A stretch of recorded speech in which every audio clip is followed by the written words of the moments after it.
sedapnya. Ada kentang, ada telur, ada tahu, ada peria. Yang ni buat sendiri. Kuah kicap. Kalau boleh cari kuah kicap yang ada gula kelapa. Okey? Bismillahirrahmanirrahim. Allahumma barik fi ma razaqtana wa qina azabannar. Bismillahi wa ala barakatillah. Amin. Bismillahirrahmanirrahim. Peria. Bismillahirrahmanirrahim.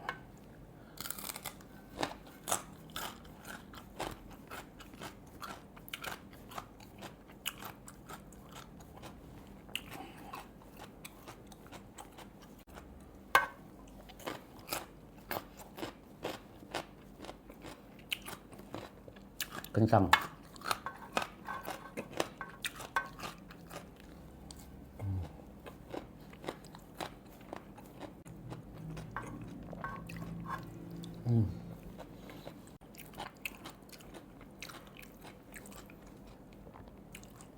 Telur. Bismillah.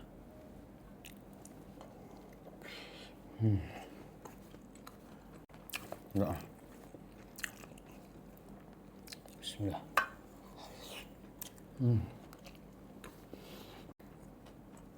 Tahu.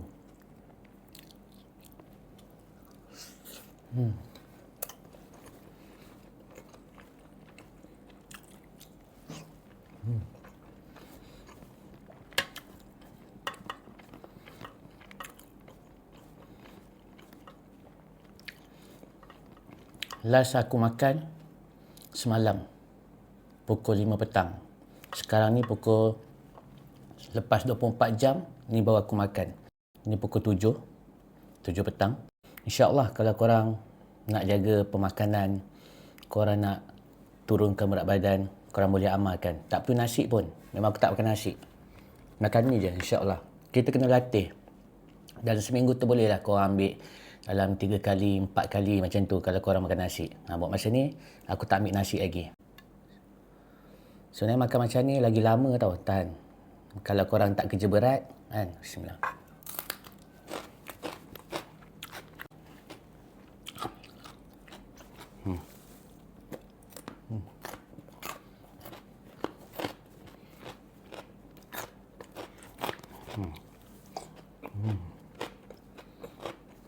Makan macam ni ringkas je.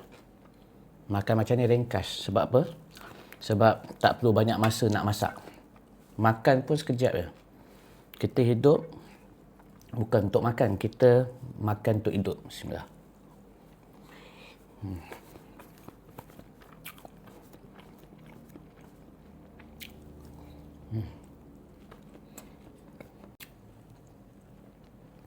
Bismillah.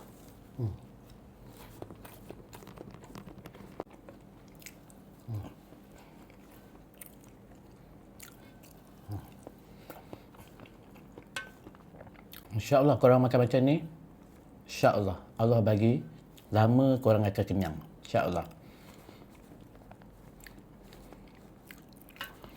Yang paling penting bila makan macam ni, jangan tinggalkan makanan-makanan sunnah. Macam madu asli kan. Lepas tu minyak zaitun, habatus sauda, cuka buah kena makan.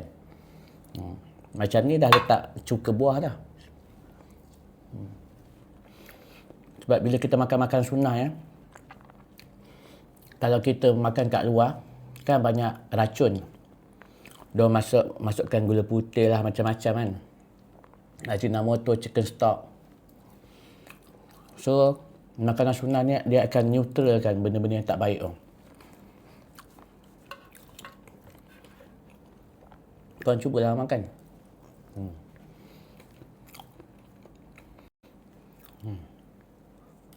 Bismillah.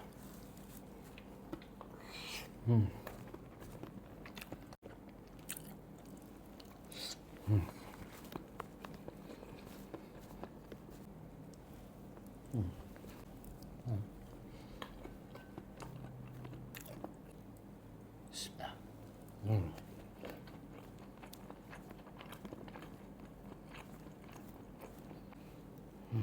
Bismillah.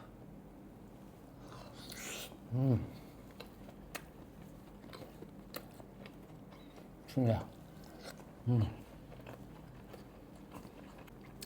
Second last. Bismillah.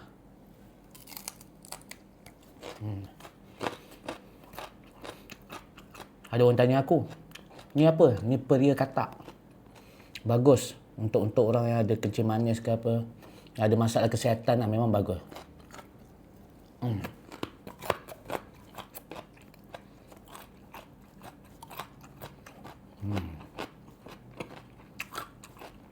Makan macam ni jimat. Korang boleh jimat RM15 makan kat luar.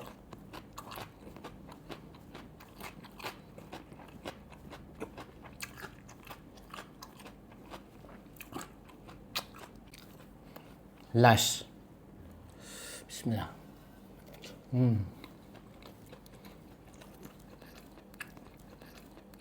Siapa penggemar tahu? Cuba korang komen kat bawah.